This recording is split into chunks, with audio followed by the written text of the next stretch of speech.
right, we're finally back. We missed last month with the Rehashables, but it's October 2024. Fired up to record another episode with you, pal. Best month of the year. Great hat, by the way. Let me tell you, good hat game. I know for the audio, people who are listening can't see, but the new hat that you guys have is got a lot of compliments on it. I appreciate it, dude. So, everyone that listens to any podcast that I do is probably sick of talking about the hats, but I love how they came out too. I think they stick out a bunch. I've been seeing people on Instagram, Facebook, posting family pictures or pictures out and about wearing the hat, so it's cool. So I'm glad to see it. I'm glad to see you're wearing it. Shout out to the F3 Putt guys. Anytime people are like, "Hey, what does that stand for?" and I tell them, people lose it. They're like, "That's the best name for a company," and they completely get it. So good job by those guys for doing that. I'm going to clip this for my buddy Jordan Yanni, who's the owner of that company. I'm going to send it over to him. I'm sure he would love to hear that, but go check out their website, fn3pgolf.com, I believe. Awesome. And look at their golf swag. So yeah, they're friends of the pod. So I'm happy to promote their brand anytime I can. I know you've had a busy stretch with everything you got going on. It's been a crazy month. I'm not sure what you've been watching. I've been able to watch quite a bit. I'm proud of myself. You're going to carry the pod today. I feel like I might never watch a season of TV ever again at this point in my life. So it is increasingly hard to get through something. But I am watching like a bunch of things. But I'm an episode into this, 3 episodes into that. There's a bunch of things that are on the horizon that I'm like, man, I might just put that to the top of the list. I don't know where it goes from here. But I think I only watched one full doc, which we can get to. But you've been watching a bunch of stuff. I want to hear what you've been watching. Why don't you lead us off? Yeah, I'm going to kick off just because of the thing that's probably I'm talking about with most people in my life right now. And truthfully, there's one episode left I gotta finish, and that's the new Mr. McMahon documentary that dropped on Netflix last Wednesday. And literally a 6-episode documentary series made by Bill Simmons about Mr. McMahon with the WWE and all those moments we had growing up. It's literally made for us. I feel like we say that a lot, but like injected into my veins. It could have been 20 episodes, and I would hang on every word of it. I absolutely love it. So I feel like injected into my veins could be a good name for the podcast. You know? I feel like we're talking about injecting it into my veins, and I think that this definitely applies. I'm only 1 episode in, but from the second it starts, and we talked about the very, very beginning, like it starts strong because, these guys that producing this documentary are the guys that did Tiger King, right? Correct me if I'm wrong. You know more about this stuff. They are good documentary makers. Some of maybe the best that are out there. So it starts with the music. It starts with Vince McMahon entering a ring to sit down on a chair. You obviously is going to be interviewed throughout the whole thing. And then it's quick clips to all the people that are going to be interviewed throughout the series. If you watch any level of wrestling, even if you don't, you'll recognize people like Stone Cold and The Rock. And then just go down the list of awesome people that have been a big part of our life growing up. You said it's the last dance of wrestling. For me, it really is. With the people they interview, the quality of it. And I think if we mentioned it yet, but yeah, the director of it, tons of background. But our boy Bill Simmons is like one of the main producers on it. We talk about him pretty much on every single pod. And I'm just like, the thing that I like about his approach is there's so many documentaries out there now that the subject that it's on is also the main producer of the documentary. Meaning, how authentic can it really be? How much of the truth can you really be? Because obviously the person that the documentary's on isn't going to want the bad shit like about them out there. So how are they going to, if they're producing this thing, is going to be fair? So at the very least, they don't want the really bad shit. You know what I mean? Like, Michael Jordan let in a few things into The Last Dance, or anyone that does maybe let in a few nuggets, but like it's hard to like have them have full control and then let in the really, really bad stuff. Yeah, exactly. And I feel like this is just a really good depiction of his tenure over the WWE in that world. He was like king. And it's just like life, there's a lot of like things looking back that he did that make me laugh, and his decisions like made me happy as a kid. But then again, he did some pretty bad stuff, throughout his career that it's now catching up to him, and he's kind of been canceled and moving on from him. So we're on that now. I still feel like, I know he came out and hated it and bashed the documentary for it, but from what I'm seeing, I'm like, this doesn't seem like it's unfair by any means. I haven't gone to the episodes that really would comment on that, and I don't know to what degree they even do. Obviously, there's news stories that are out there too, but right now I'm at the part where it's just kind of going through his background, and it's like I kind of love those parts of documentaries. I also kind of hate them, because it's kind of boring. It's old stuff. It's talking about parents and upbringing, and it's like, just get me to the good stuff, the stuff that I remember, the stuff that I was a kid when I was dealing with all that stuff. But it does paint a picture of a freaking childhood that I would have no idea of prior to this. Honestly, here's a guy that met his dad for the first time when he was 12 or 13 years old, lived in poverty, lived in a trailer park, still had a complicated relationship with his dad up until the time his dad died. And it's incredible the success that he's had in the empire that he's built, considering where he started. So it's like, just, it gives a lot of context, I think, to what Vince's story is, and it makes me look forward to the next episodes. We lived in, like, you're thinking of the time, like, how lucky are we? We grew up during, like, Michael Jordan in his heyday. We got 21 years of Brady dominating all the great moments. But growing up, being anywhere from 11 to 18-year-old boy or girl during the Attitude Era of the WWE was like peak moments of my life. The best. All my friends can relate to it. There's a clear moment, like a clear thing that happens that shifts from like when the WWE was kind of goofy, kind of cartoony with like Doink the Clown and like these weird characters that would come out, to the Attitude Era. Then it was cool to do the like crotch, X thing, like the DX guys. And those guys kind of broke through to popular culture, Stone Cold and The Rock. And those are guys that people, and I guess like Hulk Hogan and all that stuff did that to some degree, but it really felt like wrestling people were kind of taking a bigger piece of the spotlight when it comes to just overall pop culture. All right, if you've been enjoying the podcast, I wanted to let you know that I am a residential loan officer with CMG Home Loans. If you or anyone you know is looking to buy a home or refinance, please let me know and I'd be happy to help. My contact information is in the description below. Back to the podcast. I mean, these guys were amazing. Remember, I remember like The Rock hosted Saturday Night Live. Yeah, like, that was like a huge deal. Like Triple H was there, and like that was the biggest crossover I remember, because wrestling is really this own little world. So many people think it's like so silly. You know what I mean? And to an extent, it is, but it was just such good memories, like growing up. And Bret Hart kind of addresses that right in that first episode. He has a little bit of a monologue. Bret Hart's like a old champion, and it's funny to see him age. It's funny to see a lot of these guys, how they've aged over the years versus the way I remember him. But he just talks about how, like, yes, people realize that it's not real, but it's a show, and there's morality, and people can appreciate that. So it's like, yeah, it's like a male version of a soap opera, but it's awesome. Yeah, for me, in my universe, like all my friends, I'm getting a text a day. Hey, have you watched the McMahon doc? Have you watched the McMahon doc? I spent this weekend with a dad at a play date talking for like an hour about like old wrestling stuff. So it's great. Netflix is now going to be getting Monday Night Raw, I believe, in 2025. So wrestling will be moving over to there. I wonder if the library will go with them. But if you have watched wrestling at all growing up, I think you would very much enjoy this documentary. 100%. It's moved to the top of my list. So I expect I'll be finished it within the next week. But love what I've seen so far. Definitely think I'm glad we did. We'll regroup on that one. What else you got?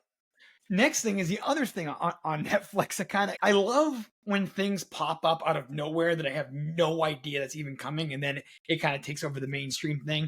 And the next thing for me is The Perfect Couple on Netflix. I think that's 6 episodes too.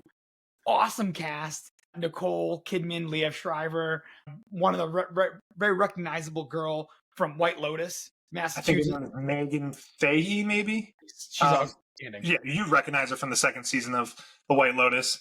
Yeah, just like a fun cast in a beautiful location, good-looking people. It's the perfect formula. It's the formula that hits 100 times out of 100. That formula is, just so you know, if you haven't seen it or you're thinking about watching it, we're not going to spoil anything, but the formula is good location, good-looking people. First episode, someone dies, and then it's like the whodunit, and how did we get to that point? To me, this is like a White Lotus type TV show. I know the quality's not as good. I know there's some things that are different, but from that point of view, it gave me a lot of those vibes when I watched the first episode. This show isn't by any means amazing. It's very entertaining. It knows what it is. It knows how over the top it is, and it's almost laughing at itself at certain times because it is so, like, you're going to watch her on episode 3, 4, and you're like, this is ridiculous that this is even happening right now. But it's still fun because like these people have insane wealth, and it's just cool to see how people like live in that way, in quotes. And shout out to Nicole Kidman, just ageless. She's in everything. She's phenomenal.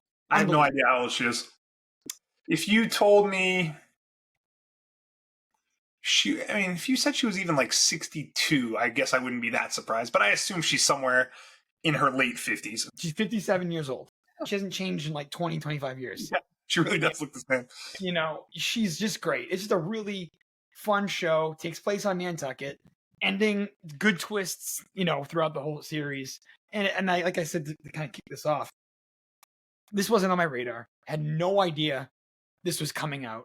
All of a sudden, it showed up on Netflix one day, and it was in the top 10. And you watched the trailer, and it was like, this is great. So, you know. Totally. It's nice to have things like that drop on you. And again, it becomes part of the public conversation. So that's The Perfect Couple. You want me to keep going? Why don't I just talk about something I saw? I feel like it's not up to the level of the things that you've watched. I mean, like McMahon, Perfect Couple, those are like two in the moment type things. What I watched is fairly new, I guess, but maybe it was in the moment, maybe more in the summer, briefly. And it's just a documentary on Netflix. Freaking Netflix killing it as usual. It's just the Scott Peterson, Lacey Peterson documentary. Did you end up watching that at all? We watched a few episodes in it, and I don't know, life got busy or something. I think maybe The Perfect Couple came in and took our attention away, but it was well done. And get back to it at some point. Maybe the reason you kind of fell out of love with it, besides the fact that there's too many things to watch on TV, is just like Scott Peterson, Lacey Peterson, outside of the OJ trial, was like the next biggest thing that I can remember. At least when I was growing up, or at that point 20 years ago, maybe into my early 20s, it was like freaking all in on this story. And you watch the documentary, and I don't know what your thoughts are on this. It's almost like there isn't a smoking gun thing that he did. It's like there's not a direct tie to him doing it, but it's the culmination of everything. He obviously did it. You know what I mean? But it's just a weird freaking story. And even now he's still trying to fight to get out of things, but so many weird circumstances. And it was kind of cool to rewatch it as someone who's now in my 40s and understands how things work a little bit more. It was cool to revisit it. Some of the things that, and I gotta watch a few that he did, like the decisions that was made, like the boat thing, that is the strangest thing ever. Just watch the documentary, but like he bought a boat, like didn't tell anybody, like 2.5 hours. You're a boat guy. 2.5 hour away to like watch this thing. No way would you drive that far to put in a boat in the same place that she was found. The weirdest part was that it was Christmas Eve. Exactly. Like, what, dude? You're just gonna what? You're gonna go fishing 2.5 hours away. You've never fished in your life. No one knows you even have this boat. And you're going to go on Christmas Eve and come back and, you know, like... Wife's missing? Yeah. And then like how he acts during it. So mistake me if I'm wrong, but is the movie Gone Girl loosely based off of Scott Peterson? If there are, it's like very loose instances, but nothing about the story is that way. Because in Gone Girl, the girl's crazy. You know, the girl... Yeah, that's the twist. Yeah. Framed him, you know, like the side girl for Scott Peterson...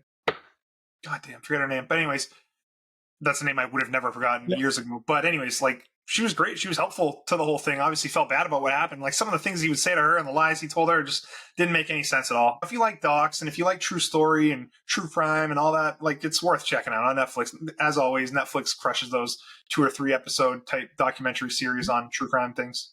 Came out of nowhere. You know what I mean? Like an awesome true crime is great, and they do such a really good job with it. So it's incredible the content that Netflix has. If we're being honest, like the first 3 things we just said are on Netflix.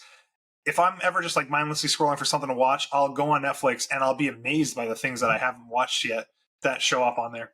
There's no question out of the streamers, they're winning, and a lot of it is original content. They don't have a lot of IPs. You know, they have a few series that run. Obviously, Stranger Things is going to be huge next year when it comes out. They have a great library, incredible library, and a lot of money.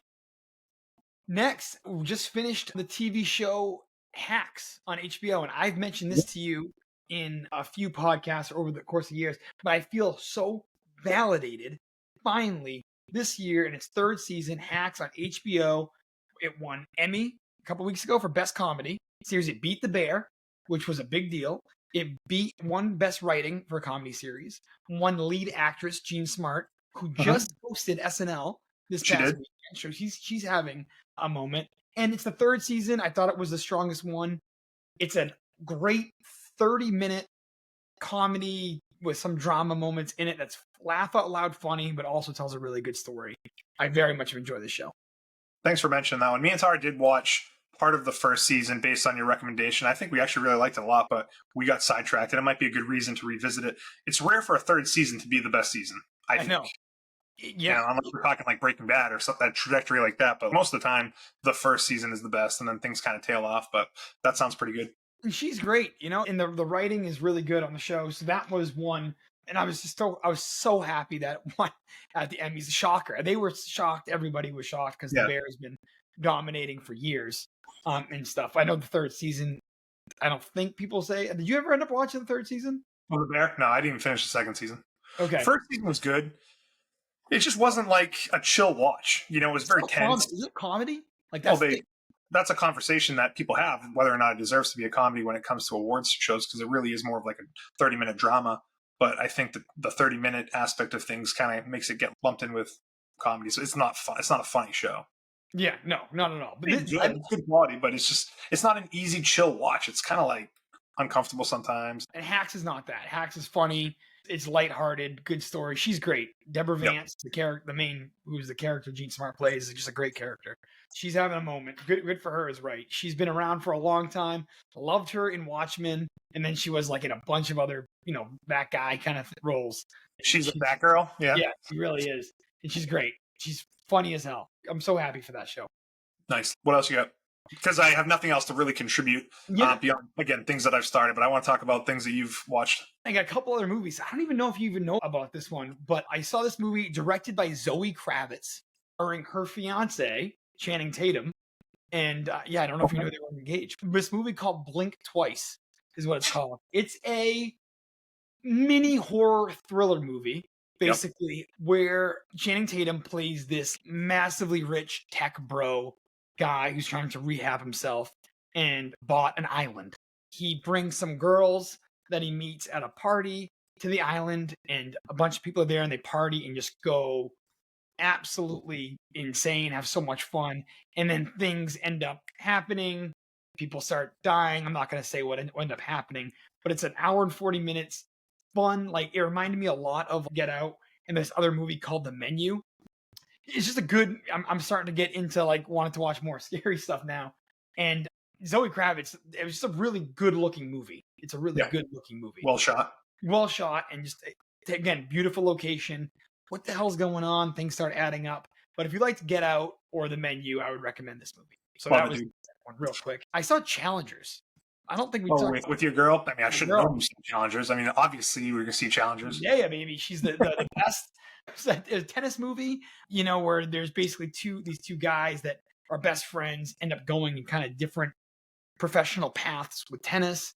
She chooses to be with one of them, and the one who is a pro ends up kind of losing his skill and gets demoted and plays his friend in another tournament. And they have an epic match. A fun movie. Great. It's gonna sound weird, but great score, like great music in it, like really good music. I don't know who the guy is that did it, but it's this cool soundtrack throughout. Another good tennis movie. It was in the top 20 recently. Another good tennis movie, as opposed to what? As opposed to what other tennis movie? There's so many good tennis movies out there, so just add this one to the list of it's another good one. With Andy Sandberg and Kit Harington, or whatever that came out a few years ago. It's like a mockumentary thing. That's just two quick things that I've watched. I've heard people talk about it on podcasts.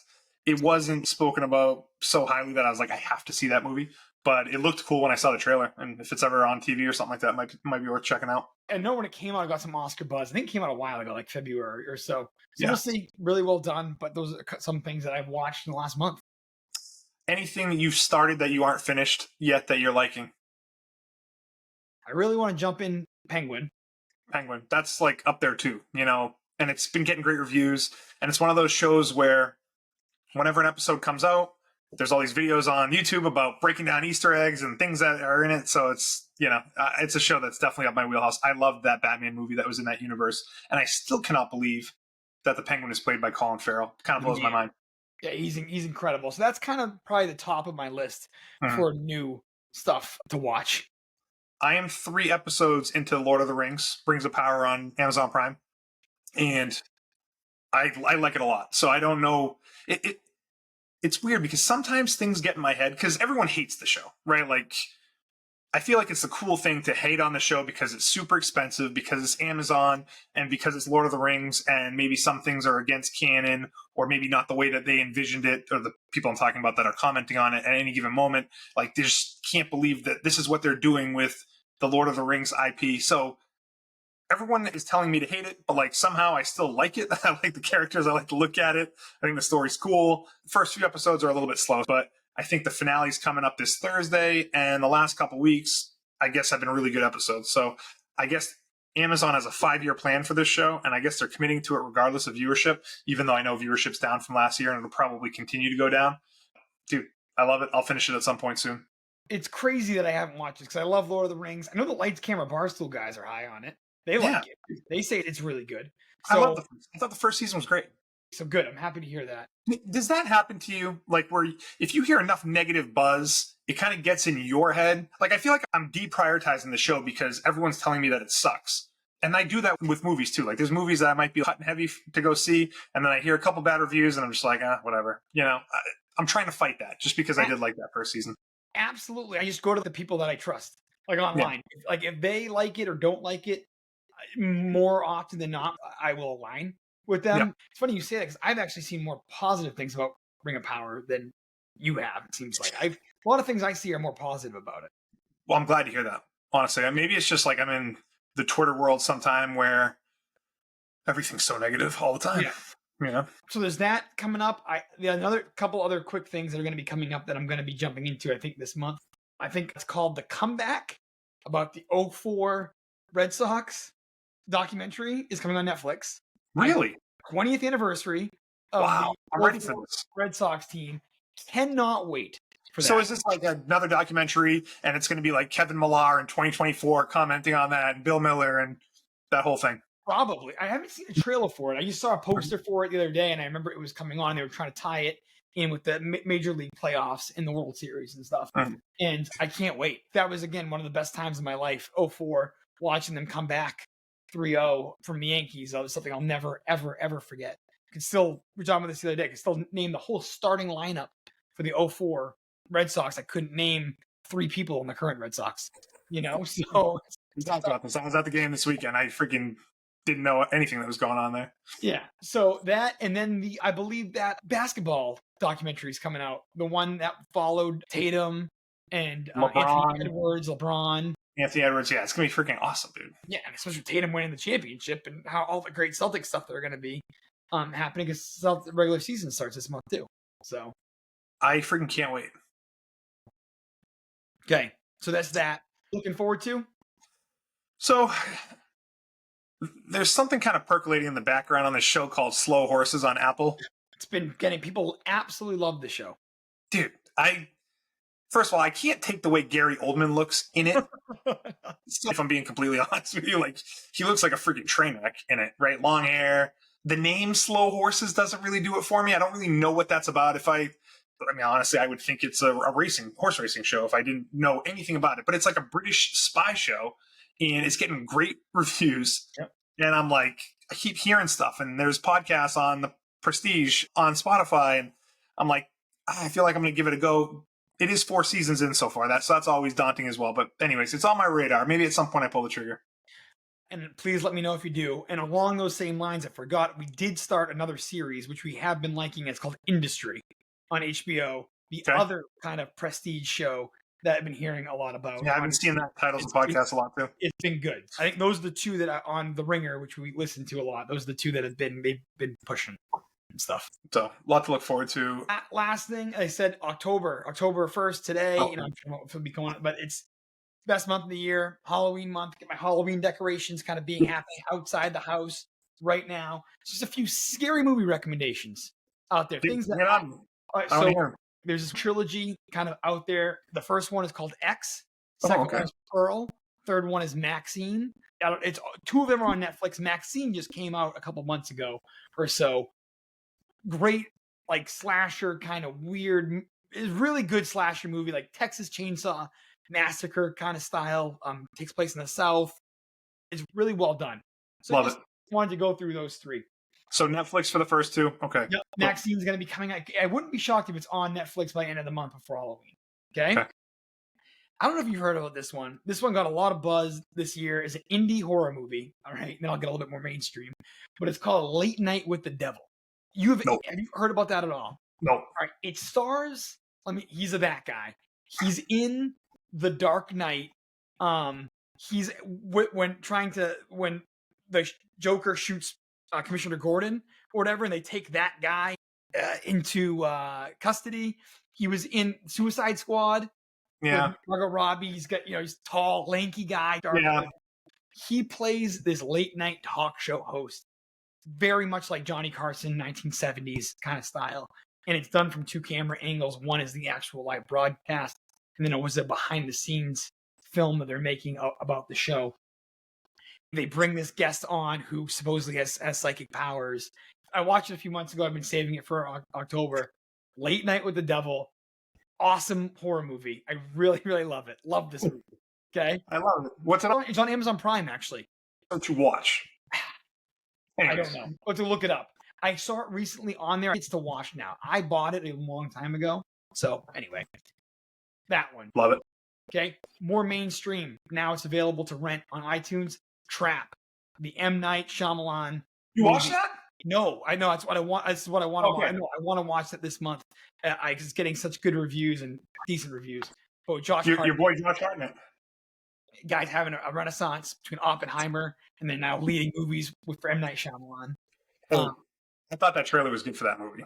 So, and I heard it was good for what it was. I heard it was good. Yes. It wasn't like freaking Sixth Sense or Signs, but it definitely wasn't The Village or some of his, Lady in the Water. But that one. And then the last one has not come out yet. Coming out this month. Anna Kendrick directed it. Okay. Wow. It's called Woman of the Hour.